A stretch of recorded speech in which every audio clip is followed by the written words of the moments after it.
Okay guys, got a triangle here, it's there, seen it.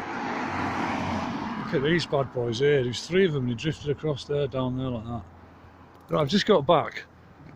Oh man, yes I've come under attack again, but I don't care.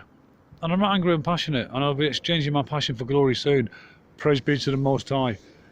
I've been out ministering. I managed to speak to loads of kids and get them to look at the Grand Conjunction. I was speaking to a group of young men in the park that were playing football, and I was giving them a bit of ministry, and then this woman came over and she was concerned that I had the audacity to speak to a couple of young men about the Grand Conjunction, something that's far bigger than this individual.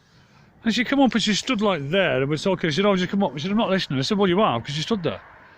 She said, "Well, why are you having a go at me?" I said, "Well, I'm not. Well, you just come up and said you're not listening. You blatantly stood there listening to what I'm saying." I said, "What? So you're concerned about me because I'm talking to these boys?" I said, "Do you believe in God?" No answer. So I thought that would get her. But then the boys, honestly, these young children are so lost. Oh my days. I mean, some of them started kind of like siding with her. But this is what society's done, you see. That anybody who, like me, who's perfectly harmless, wants to go and talk to a couple of lads and play football with them, is viewed as suspicious. And that's exactly what they've done to you.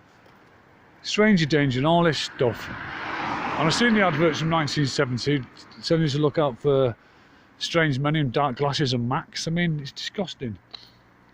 Anyway, I'm famous now because I went over to the park. Oh, also, I've seen these lads getting humiliated.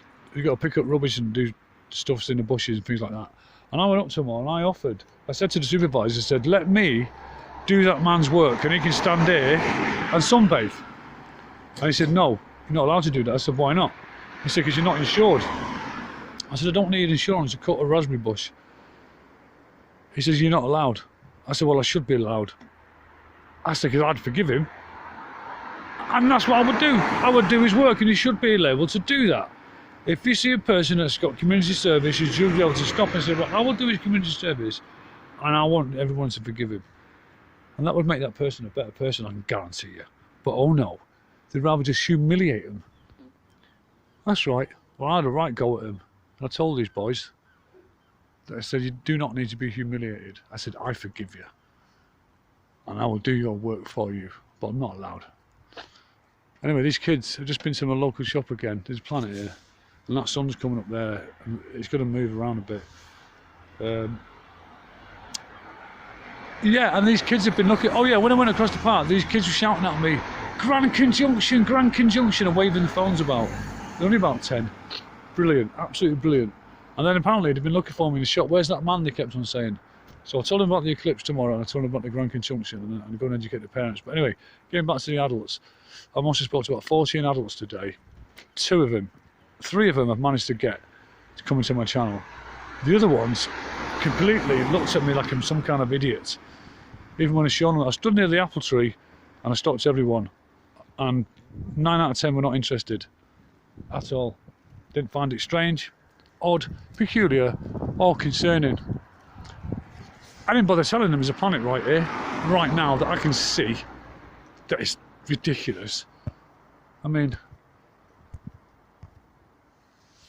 yeah, and it's my job to go around ministering, and that's what I'm going to do, and I'm not going to stop until I'm called, until the chickens go home, until mother calls the chickens home to roost. I ain't going anywhere. And I've told everybody to meet me where to meet, and I've got more and more coming, guys, more and more. And the kids are going to listen to me. I tell you, I've been talking to the kids today. And when they get over there, they're going to hear someone who cares about them more than they've ever known or felt in their lives. And also the Muslim guy at the shop, oh man, he's been listening to me for a year. And he said today, I said, how long have I been ministering? He said, a year. And I told him what we're going to do in our community and how we're going to deal with anybody who touches anybody, any kids or anything like that, speaks anything negative, makes anyone feel bad, you're going to get beaten. I've got my laser pen, I'm going to take your eyes out. All in the name of God. I won't do anything unless I'm told. But I've told him also, we don't fight nobody. And I've also told him I'm prepared to put my life on the line for anybody in my community. I'm going to make a coffee. Peace out.